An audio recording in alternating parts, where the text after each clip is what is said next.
नमस्कार। मैं रजनीकांत उपाध्याय एक बार पुनः उपस्थित हूँ कक्षा 10 की संस्कृत की पाठ्य पुस्तक सेमुसी भाग 2 को लेकर।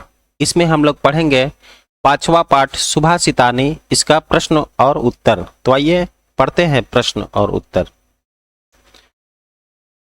पहला प्रश्न है, एक पदेन उत्तरम लिखत। एक शब्द में आपको उत्तर लिखने हैं। मनुष्याणाम महान रिपुः कः, मनुष्यों का महान दुश्मन कौन है? महान शत्रु कौन है? आलस्यम, आलस्य है। गुणी किम व्यक्ति, गुणी व्यक्ति क्या जानता है? गुणम, गुणी गुणों को जानता है। केशाम संपत्तौ च विपत्तौ च महताम एक रूपता, किनकी संपत्तौ च विपत्तौ च अर्थात सुख और दुख में एक रूपता रहती है, समभाव रहता है। तो महताम अर्थात महान लोगों का व्यवहार सुख में भी और दुख में भी एक समान रहता है। पशुना अपि कीदृशः गृह्यते, पशुओं के द्वारा भी कैसा ग्रहण किया जाता है? पशुओं के द्वारा उदीरितः अर्थः अर्थात कहे हुए अर्थ को ग्रहण कर लिया जाता है। उदय समय अस्त समय च कः रक्तः भवति, उगने के समय और अस्त के समय अर्थात डूबने के समय कौन लाल होता है? तो सविता अर्थात सूर्य। दूसरा प्रश्न है, अधोलिखितानाम प्रश्नानाम उत्तराणि संस्कृत भाषाया लिखत। नीचे दिए गए प्रश्नों के उत्तर संस्कृत भाषा में लिखने हैं। केन समः बंधु नास्ति, किसके समान भाई नहीं है? उद्यम समः बंधु नास्ति, परिश्रम के समान कोई भाई नहीं है। वसंतस्य गुणम कः जानाति, वसंत के गुण को कौन जानता है? उत्तर है वसंतस्य गुणम पीकः जानाति, वसंत के गुण को कोयल जानती है।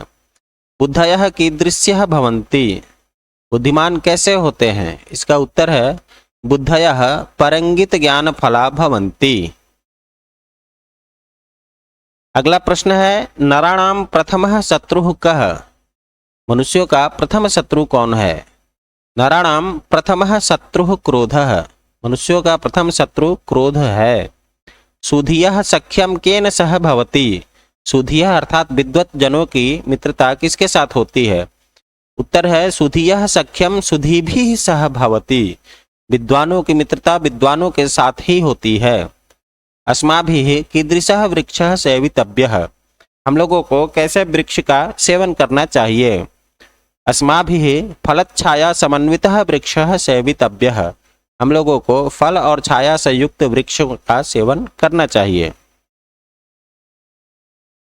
अगला प्रश्न है, अधोलिखिते अन्वय द्वय रिक्त स्थान पूर्तिम कुरुत। नीचे अन्वय श्लोकों का लिखा हुआ है, इसमें खाली स्थान दिए गए हैं, उनको भरना है। तो यहाँ पर खाली स्थान को भर दिया गया है। यह निमित्तम उद्देश्य प्रकुप्यति तस्य अपगमे सह ध्रुवम प्रसीदति, यस्य मनः अकारण द्वेषी अस्ति जनः तम कथम परितोषयिष्यति। विचित्रे संसारे खलु किंचित निरर्थकम नास्ति, अश्वः चेतः धावने वीरः खरः भारस्य वहने वीरः भवति। इसका अर्थ श्लोकों के अर्थ के समय बता दिया गया है।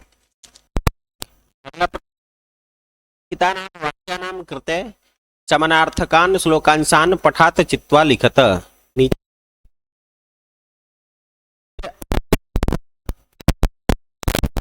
श्लोकों का छोटा सा भाग लिखना है। विद्वान स एव भवति, जो अनुक्तम अर्थात बिना कहे हुए तथ्य को जान लेता है। तो इसका समानशील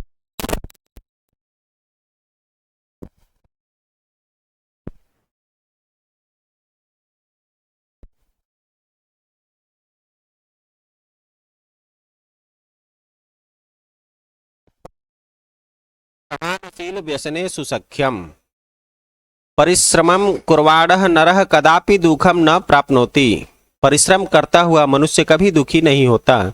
इसका समानार्थक श्लोकांश है, नास्त्युद्यम समो बंधुः कृत्वा यम नावसीदति, महान्तः जनाः सर्वदैव समप्रकृतयः भवन्ति, महान लोग हमेशा समप्रकृतयः अर्थात समान स्वभाव वाले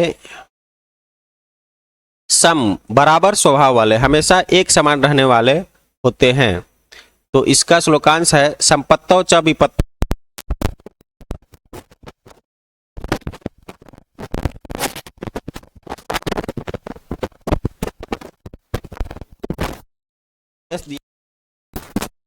करके बनाना है। इसमें है गुड़ी गुड़म जानाति, गुड़ी व्यक्ति गुण को जानता है, इसको बहुवचन में करना है। होगा गुणिनः गुणान जानन्ति। पशु उदीरितम अर्थम गृह्णाति, इसका कर्मवाच्य में करना है। तो होगा पशुना उदीरितः अर्थः गृह्यते। मृगा मृगैः सह अनुव्रजन्ति, इसको एक वचन में करना है। एक वचन में होगा मृगः मृगेण सह अनुव्रजति। कह छायाम निवारयति, इसको कर्मवाच्य में करना है। होगा छाया केन निवार्यते। तेन एव वह्निना शरीरम दह्यते, इसको कर्तृवाच्य में करना है। सह एव वह्निः शरीरम दहति। अगला प्रश्न है संधिम संधि विच्छेदम कुरुत, या तो संधि करना है या संधि विच्छेद करना है। न प्लस अस्ति प्लस उद्यम समः, होगा नास्त्युद्यम समो। तस्यापगमे, इसका संधि विच्छेद होगा तस्य प्लस अपगमे। अनुक्तम प्लस अपि प्लस उहति, अनुक्तम अप्युहति। गावः प्लस च गावश्च, न प्लस अस्ति नास्ति। रक्तः प्लस च प्लस अस्तमय रक्तश्चास्तमय। योजकः प्लस तत्र योजकस्तत्र। अगला प्रश्न है समस्त पदम अथवा विग्रहम लिखत, या तो समस्त पद लिखना है या तो उसका विग्रह लिखना है। उद्यम समः, इसका होगा उद्यमेन समः। शरीरे स्थितः, इसका हो जाएगा शरीरस्थः। निर्बलः निर्गतम बलम यस्य सः। देह विनाशनाय देहस्य विनाशनाय। महावृक्ष, इसका होगा महान वृक्षः। समानम शीलम व्यसनम येषां तेषु समान शील व्यसनेषु। अयोग्यः न योग्यः। सातवां है अधोलिखितानां पदानां विलोम पदानि पठात चित्वा लिखत। इन शब्दों के विलोम शब्द अर्थात उल्टे शब्द लिखने हैं। प्रसीदति प्रसन्न होता है, तो इसका हो जाएगा प्रकुप्यति क्रोधित होता है। मूर्खः मूर्ख, इसका हो जाएगा सुधी अर्थात विद्वान। बली बलवान, इसका होगा निर्बलः। सुलभः अर्थात आसानी से उपलब्ध हो जाना। दुर्लभः कठिन परिस्थिति में उपलब्ध होना। संपत्तो सुख में, तो इसका होगा विपत्तो दुख में। अस्तमय डूबते समय, इसका होगा उदय उदित होते समय। सार्थकम जिसका अर्थ हो। निरर्थकम जिसका अर्थ न हो। अगला है संस्कृतेन वाक्य प्रयोगम कुरुत। ये जो शब्द दिए गए हैं इनका संस्कृत में वाक्य प्रयोग करना है, यहाँ कर दिया गया है। आप अपने अनुसार भी कर सकते हैं। वायसः अर्थात कौआ, तो वायसः वृक्षे उपविशति, कौआ वृक्ष पर बैठता है। निमित्तम अहम विद्यालयम गमनस्य निमित्तम सज्जः अस्मि, मैं विद्यालय जाने के निमित्त तैयार हूँ। सूर्यः सूर्य पूर्व दिशि उदेति, सूर्य पूर्व दिशा में उगता है। पीकः कोयल, पीकः मधुरम कूजति, कोयल मधुर गाती है।